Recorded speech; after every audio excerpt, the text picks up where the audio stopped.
Hello, good morning friends. मी आपला मित्र इंग्लिश गुरु आर्णे सर आपल्यासाठी नवीन व्हिडिओ घेऊन येत आहे. बघा इकडं, आपल्याला जीवनामध्ये यशाच्या मागे धावायचं नाही. बघा, आपल्याला जीवनामागे यशाच्या मागे धावायचं नाही, तर यश आपल्या पाठीमागे आलं पाहिजे. तर मग त्यासाठी काय केलं पाहिजे आपण? तर त्यासाठी आपण केले पाहिजे hard work. Hard work is the most important in your life. जसं की तुम्हाला मित्रांनो, मी तुम्हाला सांगत आहे की आपल्याला जीवनामध्ये यशस्वी व्हायचं असेल तर आपल्याला इंग्रजी आली पाहिजे. साधी साधी गोष्ट सांगतो तुम्हाला की साधा जर आपण मोबाईल हातामध्ये घेतला तर त्यामध्ये आपल्याला इंग्रजी जर नाही आली तर आपला 10,000 पासून ते 1,00,000 जरी मोबाईल असेल तरी त्या मोबाईलचा काही फायदा नाही. म्हणून त्यासाठी तुम्ही अवश्य माझे चॅनल आहे इंग्लिश गुरु आर्णे सर, याला तुम्ही अवश्य सबस्क्राईब करा, लाईक करा, शेअर करा आणि माझे बेसिक पासून व्हिडिओ पहा. एबीसीडी पासून ते शब्द वाक्य, आता पहा बरेच असे व्हिडिओ आहेत की तुम्ही अवश्य बघा. आज आपण बघणार, बघा, काइंड्स ऑफ सेंटेन्स. बघा, काल आपण पार्ट्स ऑफ सेंटेन्स बघितलं होतं. आज आपण काइंड्स ऑफ सेंटेन्स म्हणजे वाक्याचे प्रकार किती आहेत. बघा, वाक्याचे काल भाग बघितले आपण, कोणकोणते भाग आहेत ते. तर आज आपण बघत वाक्याचे प्रकार. How many kinds of sentence? There are 5 kinds of sentence. Listen carefully and write down on your notebook.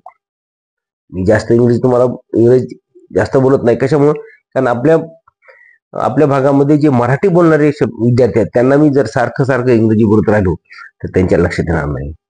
म्हणून कमी इंग्रजी बोलून सुद्धा तुम्हाला इंग्रजी कशी आली पाहिजे यासाठी मी जास्त प्रयत्न करत आहे. आणि जे कोणी अजून सांगतो की माझे चॅनल नवीन असतील त्यांनी नक्कीच सबस्क्राईब करा, लाईक करा, शेअर करा. बघा ऐकलं, काइंड्स ऑफ सेंटेन्स म्हणजे वाक्याचे प्रकार. आता वाक्याचे प्रकार 5 आहेत आणि ते 5 प्रकार आज आपल्याला समजून घ्यायचे आहेत.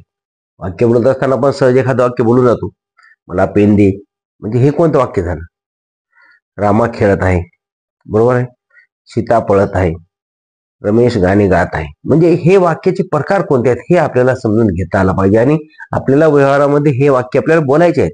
आणि ते बोलत असताना कशी बोलायची, कुठं बोलतो आपण सहज, पण लिहायची कशी, हे आज मी तुम्हाला या ठिकाणी सांगणार आहे. पहा मित्रांनो, या ठिकाणी आपण पहिलं वाक्य बघूया. असर्टिव्ह सेंटेन्स म्हणजे विधानार्थी वाक्य. त्यानंतर तुम्हाला 5 प्रकार सांगतो. इंट्रोगेटिव्ह सेंटेन्स म्हणजे प्रश्नार्थक वाक्य. 3 नंबर आहे इम्पेरेटिव्ह सेंटेन्स म्हणजे आज्ञार्थी वाक्य. आणि एक्सक्लेमेटरी सेंटेन्स म्हणजे उद्गारवाचक वाक्य. आणि ऑपरेटिव्ह सेंटेन्स म्हणजे इच्छादर्शक वाक्य. असे हे 5 प्रकार आहेत आणि त्या 5 प्रकारची नेमके वैशिष्ट्ये काय आहेत आणि ते वाक्य लिहित असताना आपल्याला काय करावं लागते बघायचं. आता आपण एक एक वाक्य घेऊन, एक एक प्रकार घेऊन त्याबद्दल मी तुम्हाला थोडक्यात माहिती सांगणार आहे. जे काय करा, काही मुलं काय करा, आपल्या ज्यांना समजा लक्षात राहतात त्यांनी वही काढा, वहीवर त्याचे प्रकार लिहून घ्या आणि त्या प्रकारामध्ये त्याचे नियम कोणते आहेत पहा. पहिला आहे विधानार्थी वाक्य आपल्याला कसे आणि लिहायचे कसे आहे, बोलायचे कसे आणि त्याचे नियम काय आहेत. आणि त्यामध्ये आपल्याला कुठं काय करायचं बघा. ज्या वाक्यामध्ये सामान्यतः विधान केलेले असते, एखादं विधान केलेलं असते, जसं Ramesh like eating, Ramesh like sleeping, असं येईल पहा. सुरुवात त्या वाक्यामध्ये फक्त विधान केलं असते. सुरुवातीला करता, शेवटी पूर्णविराम. पहा, सुरुवातीला करता असते पहा. हे इथे मी वाक्य दिले, रेखा लाईक्स रीडिंग. या ठिकाणी हे पहिलं वाक्य आहे, बरोबर. त्या वाक्यामध्ये रेखा ही आहे करता. कोण काम करते वाचण्याचं? ही रेखा. म्हणून करता असा सुरुवातीला असतो आणि शेवटी पूर्णविराम. पहा, हे वाक्य संपलं, इथं आपण शेवटी पूर्णविराम दिलेला आहे. आणि होकारार्थी व नकारार्थी असे दोन्ही प्रकारचे वाक्य त्या ठिकाणी असू असतात. जसं Rekha does not like reading. याच मी तुम्हाला समजण्यासाठी मी रेखा लाईक्स रीडिंगच Rekha does not like reading हे वाक्य तुम्हाला करून दाखवलेलं आहे. म्हणजे होकारार्थी आणि नकारार्थी अशा प्रकारचे विधानार्थी वाक्यामध्ये 2 प्रकारचे वाक्य असू शकतात. सुरुवातीला काय असते मुलांनो? करता, शेवटी पूर्णविराम आणि हे वाक्य होकारार्थी किंवा नकारार्थी असू शकतात. हे झालं विधानार्थी वाक्याबद्दलची थोडक्यात माहिती. आता दुसरं बघूया, प्रश्नार्थक वाक्य म्हणजे काय. एखाद्या मुलाला आपण प्रश्न देतो, what is your name, what is your father name, what is your sister name. म्हणजे असे एक नाही तर आपण हजारो प्रश्न विचारू शकतो. जेव्हा माझ्या वर्गात एखाद्या विद्यार्थ्याला विचारतो मी, बाळा तू काय कर, तुझ्या एक समोरच्या विद्यार्थ्याला एक 10 प्रश्न, ते फटफट फटफट एका मिनिटामध्ये 10 प्रश्न विचारतात. किती मिनिटात? माझे वर्ग दुसरीचे विद्यार्थी एका मिनिटात 10 प्रश्न विचारतात. What is your name, what is your father name, where are you, म्हणजे वेअर डू यू लिव्ह, म्हणजे अशा प्रकारचे 10 प्रश्न एका मिनिट 10च्या वर जातील असं सांगतो. म्हणून त्यासाठी आपल्याला लक्षपूर्वक बघायचं आहे. बघा, नंबर 2चा प्रकार आहे प्रश्नार्थक वाक्य, इंट्रोगेटिव्ह सेंटेन्स. ज्या वाक्यामध्ये प्रश्न विचारलेला असतो, सोपा आणि साधा आहे, वहीवर लिहून घ्या. ज्या वाक्यामध्ये प्रश्न विचारलेला असतो, एक्झाम्पल आहे व्हॉट इज युअर नेम, सोपा आहे. व्हॉट इज युअर नेम हा त्याला प्रश्न विचारला. समोरच्या मुलाला आपण नाव विचारतो तेव्हा त्याला म्हणायचं व्हॉट इज युअर नेम, तुझं नाव काय. सुरुवातीला प्रश्नवाचक सर्वनाम किंवा क्रियाविशेषण पहा. सुरुवातीला प्रश्नवाचक सर्वनाम किंवा क्रियाविशेषण किंवा सहाय्यकारी क्रियापद असते पहा. आणि शेवटी प्रश्नचिन्ह द्यायचं आपल्याला, ते विसरायचं नाही. शेवटी आपल्याला प्रश्नचिन्ह द्यायचं आहे. आता पहा, त्या वाक्याची सुरुवात कशी होती. Who, what, whom, which, whose, हे अशी त्या वाक्याची सुरुवात होते.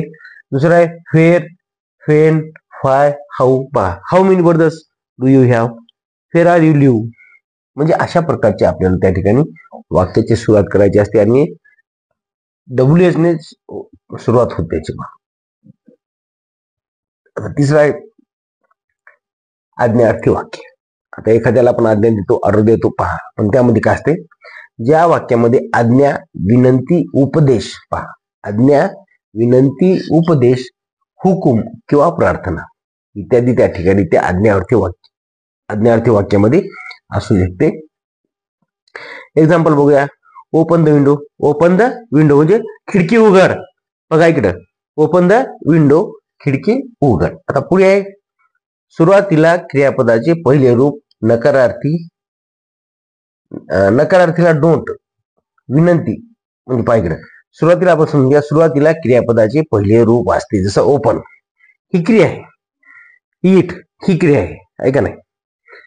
म्हणजे जे क्रियापदाचं पहिलं रूप असतं ते आपल्याला या ठिकाणी आज्ञार्थी वाक्यामध्ये घ्यायचं असतं. Open the window, close the door. सुरुवातीला क्लोज म्हणजे क्रिया करण्याची, बंद करण्याची क्रिया, म्हणजे या ठिकाणी आपल्याला क्रियापदाचं पहिलं रूप घ्यायचं आहे. सुरुवातीला क्रियापदाचे पहिले रूप घ्यायचं आहे. नंतर नकारार्थीला डोंट. आता don't close window, don't speak, सोपं आहे, बोलण्याची क्रिया स्पीक, डोंट स्पीक बोलू नको. आणि जर विनंती करायची असेल तर आपण त्याला प्लीज लावतो सुरुवातीला. Please help me, please help me, म्हणजे सुरुवातीला आपल्याला प्लीज लावायचं आहे. किंवा त्या ठिकाणी आपण शेवटी सुद्धा प्लीज घेऊ शकतो. हेल्प मी प्लीज, आणि सुरुवातीला आपण घेऊ शकतो किंवा शेवटी सुद्धा घेऊ शकतो. पण या ठिकाणी अशा प्रकारची वाक्याची रचना आली पाहिजे. प्लीज हेल्प मी किंवा हेल्प मी प्लीज. आता पुढे पहा, चौथा आहे उद्गारवाचक वाक्य कशी लिहायची आणि त्यामध्ये कुठं कोणता नियम लागतो पहा.